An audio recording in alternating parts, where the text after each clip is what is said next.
Hello दोस्तों, नमस्कार। कैसे हैं आप सब लोग।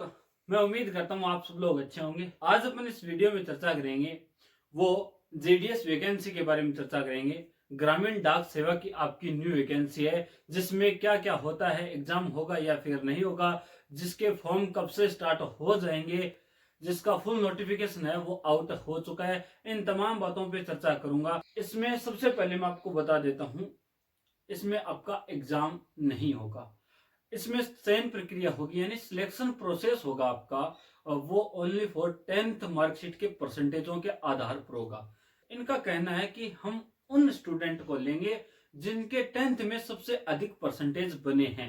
कहने का मतलब यह है कि जितने ज्यादा आपके परसेंटेज हैं तो उतने ही अधिक आपके सिलेक्शन के चांसेस बन जाते हैं। तो फुल नोटिफिकेशन आउट हो चुका है, यहाँ पे आप कटिंग देख सकते हैं के फॉर्म की। तो आपके फॉर्म है वो ऑलरेडी स्टार्ट हो चुके हैं। आपके फॉर्म कब से भरे जा रहे हैं? 10 जनवरी से आपके फॉर्म स्टार्ट हो गए हैं।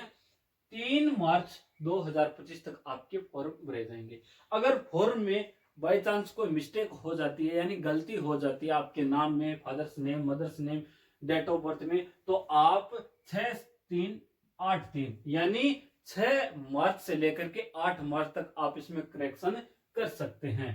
पोस्ट कितनी रहेंगी? तो पोस्ट है आपकी 21,413 इसमें पोस्ट अब की बार रहेंगी। स्टेट वाइज यहाँ पे आप आपकी वैकेंसी देख सकते हैं, किस स्टेट में कितनी वैकेंसी है। टोटल वैकेंसी 21,413 है। योग्यता की मैं बात करूं तो आपके पास अगर 10th की मार्कशीट है, यानी कहने का मतलब यह है कि अगर आपने 10th कर रखी है तो आप इसमें फॉर्म भरने के लिए योग्य हो जाते हैं। एज लिमिट की मैं बात करूं, 18 से 40 वर्ष इसकी एज रहेगी। 18 से 40 वर्ष के बीच में कोई स्टूडेंट आता है तो आप इसमें फॉर्म अप्लाई कर सकते हैं। कैटेगरी वाइज यहाँ पे आप देख सकते हैं, छूट आपको मिल जाती है 5 वर्ष 3 वर्ष की। यहाँ पे ये ऑफिशियल नोटिफिकेशन की कटिंग देख सकते हैं। चयन प्रक्रिया मैंने आपको बता दिया। चयन आपका होगा वो 10th मार्कशीट के परसेंटेजों के आधार पर ही होगा। जितने अधिक परसेंटेज आपके हैं तो उतने ही अधिक आपके सिलेक्शन के चांस बन जाते हैं।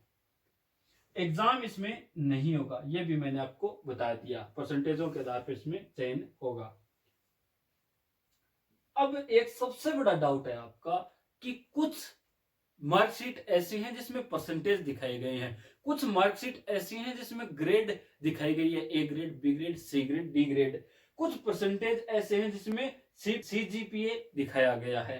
तो उसमें क्या होगा, यहां पे सबसे पहले आप कटिंग देखो, इसमें निर्धारित किया गया है कि अगर आपके पास A2 ग्रेड है या फिर 9 सीजीपीए है तो उसमें किस से मल्टीप्लाई होंगे। यहां पे आप देख सकते हैं 10, 9, 7, 3 इस प्रकार से नंबर लगाए गए हैं। अगर आपके पास मान लीजिए ए ग्रेड, A2 ग्रेड है या फिर 9 सीजीपीए है तो आपको यहाँ पे दिखाई दे रहा होगा इसके सामने कौन सी, A2 के सामने कौन सा है नंबर, तो 9.5 है। तो इससे उसको मल्टीप्लाई कर दिया जाएगा, यानी परसेंटेज आपकी इस तरीके से निकलेंगे, यानी 85%, 85.5% आपके बन जाते हैं।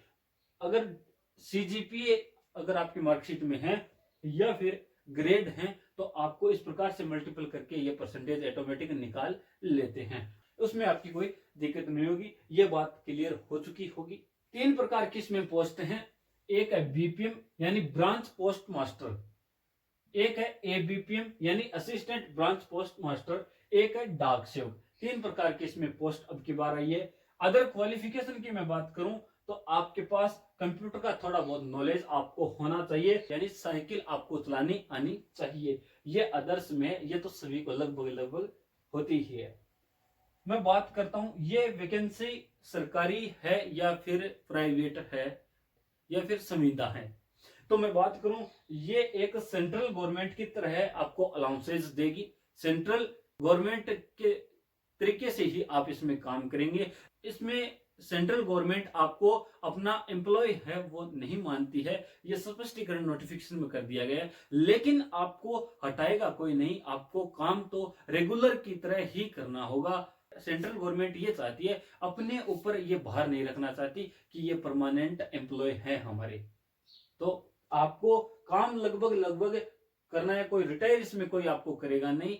लगभग आपकी उम्र हो जाती है 65 वर्ष, तो आपको रिटायर इसमें कर दिया जाता है। लेकिन ये एक प्रकार से अपने ऊपर भार नहीं रखना चाहते हैं और काम आपको गवर्नमेंट की तरह ही करना होगा। आपका काम रहेगा 4 से 5 घंटे। अगर इससे अधिक आपसे काम करवाया जाता है तो आपकी सैलरी में भी इंक्रीज हो जाता है। काम की यहाँ पे बात हो गई है, 4 से 5 घंटे आपको काम करना होगा। बीपीएम की मैं बात करूं तो आपकी सैलरी कितनी रहेगी, 12,000 से लेकर के 29,380 तक आपकी सैलरी रहेगी। इनके बीच में आपकी सैलरी रहेगी, आपकी फर्स्ट सैलरी है वो लगभग बीपीएम की आपकी सैलरी बन जाती है 18 से 23 के मध्य।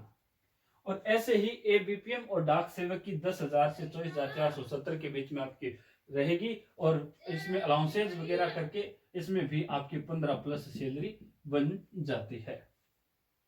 इसमें एक बात नोटिफिकेशन में और कही गई है, अगर आप इसमें नौकरी लग जाते हैं तो रहने की व्यवस्था है वो आपको ही करनी होगी और डाक जहां तक पहुंचानी है उसकी व्यवस्था भी आपको करनी होगी। इसीलिए यहाँ पे देख सकते हैं साइकिल का आपको नॉलेज होना चाहिए। वैसे ही डाकिया का हथियार साइकिल ही रहा है, तो आपको वैसे ही आप इतनी सैलरी में गाड़ी और बाइक तो नहीं रख सकते अपने साथ। इसीलिए यह बात कही गई है, अगर आप नौकरी लग जाते हैं तो आपको इसमें रहने की व्यवस्था है वो खुद को ही करनी होगी।